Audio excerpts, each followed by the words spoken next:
Hi, kid. Hi, I love you. I love you too, kiddo.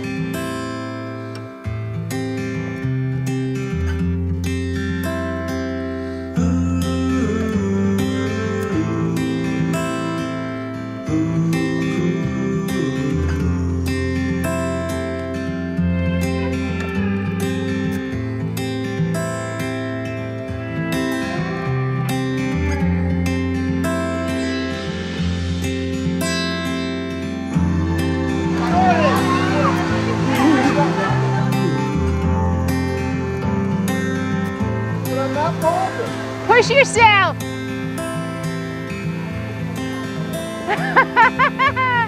I got you! I got you!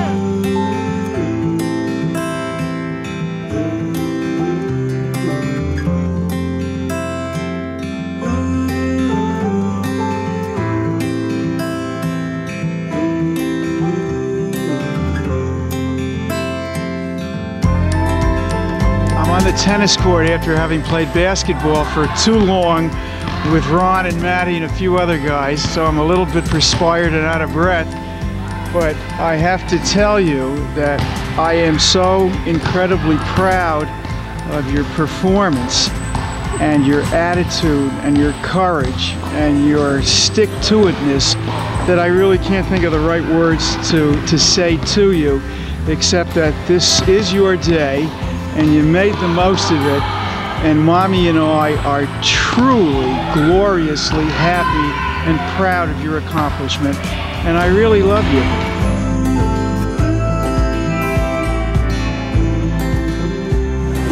Oh my boy. He died at 8:20. So, it just went so fast, huh? Yeah. So I'm very, very sorry. I'm sorry, I'm very sorry, but I'm always here for you. And, right? My dad always had so many stories, and they were always entertaining. His entire net worth was in his pocket when he was gambling. He'd walk around with it. But he made a lot of money. He did make, but he pissed it all away at the casino. No, football is where he lost it all. When I first met him, he would be sitting in his Lincoln town car, whatever the hell it was. This was what, in 1960? 1968 or something. Had a car radio on for one game and two transistors for the two other games. And I was saying, how the hell do you cut? You just shut up! And he probably lost $30,000 that Sunday. No matter where he was going, he would shuffle like that. And I would say, do you have to walk like that? He would say, what's wrong with that? I don't know who it was. They had an imaginary person. His name might have been Marvin. I don't remember. You got to talk to Marvin. He's not here right now. Hang up. You mean to complain? Yeah, to complain, but Marvin didn't exist. I had stickers in those days. He would have a card with a thumbtail back on it, and they would. So you remember? You remember if it's not Marvin. Stanley's not here. There's no Stanley. And I had the soup. And I put, who knew yet you would have heart problems later? I took the salt shaker and I told him this.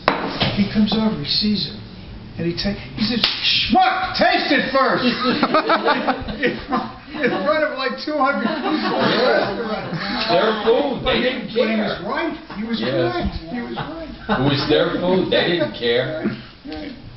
That was a different world. That was the most unique restaurant in the United States. It was a famous men's store on Broadway between 45th and 46th Street, where all of the well-heeled Broadway people bought stuff. And that's where he bought his clothes. And he used to have these plaid jackets. Horrible. And you knew they were expensive. And he always had a little dirt on his He's like right. food stuff, right? Always dirt. Maybe his eyesight was going. He always had dirt, no matter. I was always a fan of my dad's humor, and I'm sure I get a lot of it from him. He would very often just make stuff up, and it was always funny. I thought that Try was a no, bench it's a again. Q.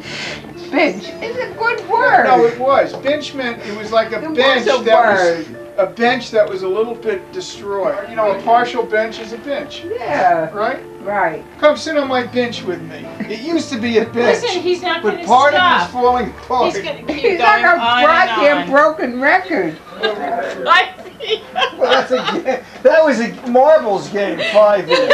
You know, You know, Evelyn. you guys don't know.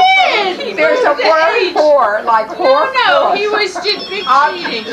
Wait a minute, wait till I get these to stop talking and laughing. We're playing Scrabble. Okay. What's so bad?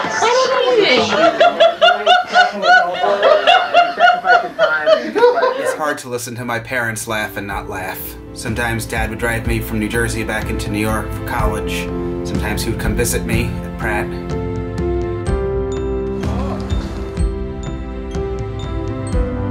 Have you ever been straight down here? No. Want to see what's going on?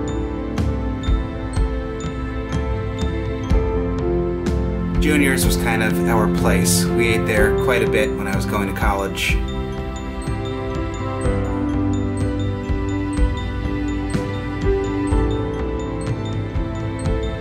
You know, we're out. The ocean's right here. You want to go? And Ocean Parkway is gorgeous. The cyclone.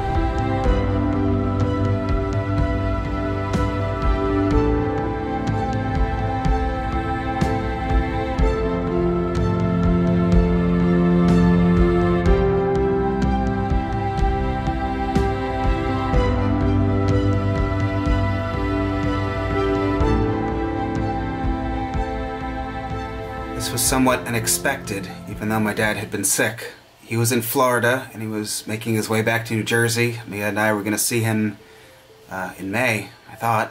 I got a Facebook message from his sister saying he was in the hospital, and immediately I assumed the worst, and I called him right away. And he sounded okay, and he said he had gotten a shot in his arm. I don't know, there was like some infection. It was bothering him, so he went back to the hospital, and they were going to keep him overnight. And then the next day, he was still there.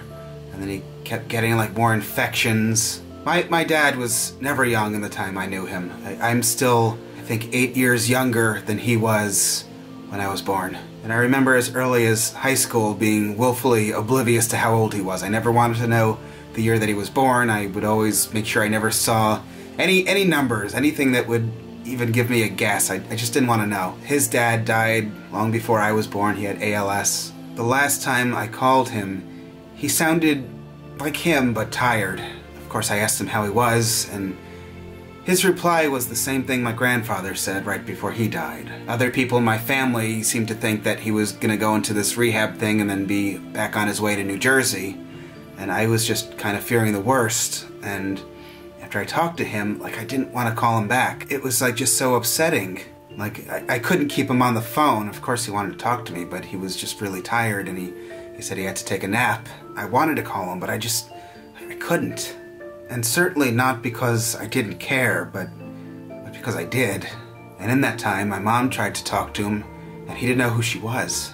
I guess they must have had him on I don't know what, but he was just like out of it.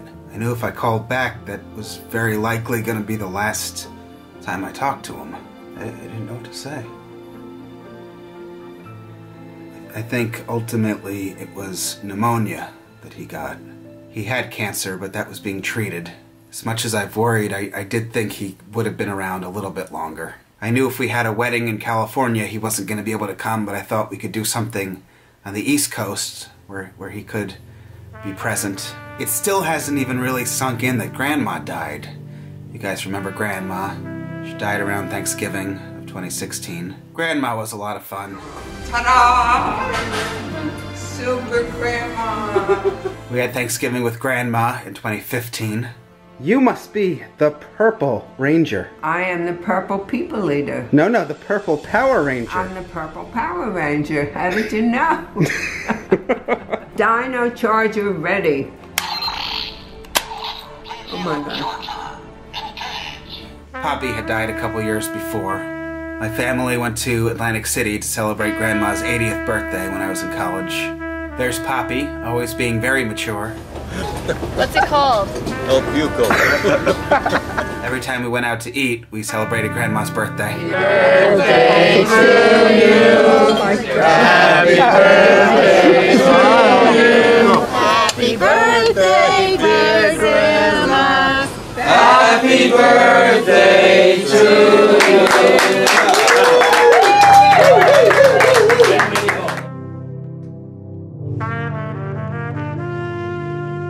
Uncle Sidney died a little bit before Grandma.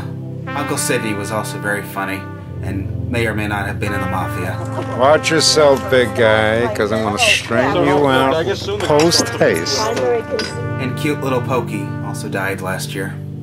So maybe that can just kind of be like enough for a while, right? Seems like sufficient death. How about you guys, right? Seems like enough. I'm sure a lot of my dad's humor and his weirdness will live on through me.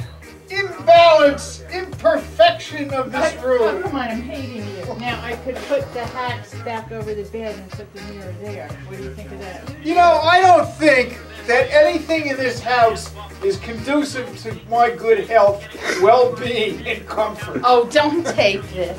All right, now. I like the hats better over there. Why do you change everything every 5 minutes? I get a headache and confused. I don't know what's going on. It used to be my bedroom. She took my dear radio and put it in and submerged it into the tub.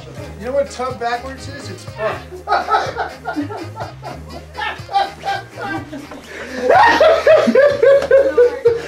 Look at this. My life is ruined. Look at this, my dear radio. Oh, no, the lamp, you can just... My honey radio! The lamp is not coming back. That's a lamp for bed. Plugged in and everything. Yeah, but it's too light. It will shed artificial emotional distress upon my soft brain. My life is topsy-turvy. I can't believe this. Look at this over here. This doesn't belong here. What? The lumens. The lumens are inadequate. The lumens are better. Take this piece of manure. I want my cute plastic lamp that I could twist and turn and mold in accordance with the mood that I'm in. Sorry. Yeah. Sorry, Bill Shees. Sorry, what? What did he say? Bill Shees. What's Bill Shees? Bill Shees was something that I learned when I was a long time a boy. What? And when he wasn't being crazy, he was like a very warm person. He was very smart. He was very funny. If you like sports, you probably would have liked my dad. Oh, look who's here. Guys, one more for 10 in a row. Miss. Good. Oh, I missed it. The last time I saw Grandma, she was pretty sure she was saying goodbye. She said something very sweet and really sad, but she said goodbye. But was that an adequate last phone call I had with Dad? He mostly just wanted to talk about me and then had to go to sleep and kind of hurried me off the phone. A few days later, there was a little thing about us on our other channel in The Observer, which I'm sure Dad would have found on his own, but that would have been something I would like to have sent to him. You know, you want your parents to be proud. And I think he was. I don't think I could have asked for a better dad, and I really hope he knew that.